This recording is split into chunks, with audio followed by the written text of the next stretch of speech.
Now, kids, we are still talking about the impacts of climate change as evidence for global warming. So, there are multiple pieces. One piece is to show that carbon dioxide and other greenhouse gases are increasing, which we have discussed a little in other podcast lists, and here we'll discuss some more.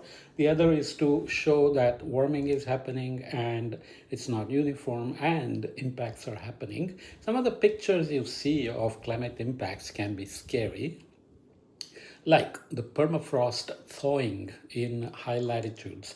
Permafrost is frozen soil. Soil has water in it. If temperatures remain cold and freezing, then the water in the soil becomes frozen, the soil becomes frozen, which we call permafrost. As warming happens, the permafrost begins to thaw, which means the water begins to, the ice begins to thaw into water, soil frozen becomes unfrozen. So anything you have built on top is going to now be sitting on soil that becomes spongy because frozen soil is solid and permafrost is solid, and when it thaws it's going to become spongy, so roads become wavy, houses begin to sink, and we'll also see houses on coastlines, on the edge of cliffs where erosion is happening and houses are teetering on the edge.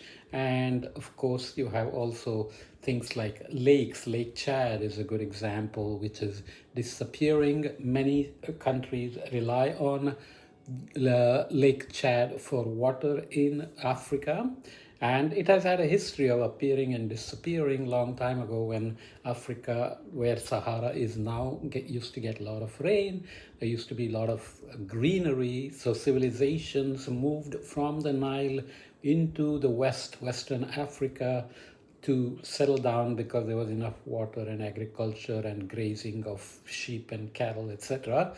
But the rain disappeared, Sahara became a desert, so people moved out of it, but still, obviously, people live in the deserts. So, all these are climate impacts. We'll look at a few more. So, we're looking at disappearing sea ice and polar bears suffering. We are looking at glaciers melting and increasing sea level, and of course starting the ice albedo feedback. And here we are talking about permafrost thawing, which can have feedback as well, because permafrost also stores carbon dioxide and methane, and when it thaws those can be released, which means more warming, which means more permafrost thawing, and so on. Okay, so we'll come back and look at a few more things in terms of climate impacts.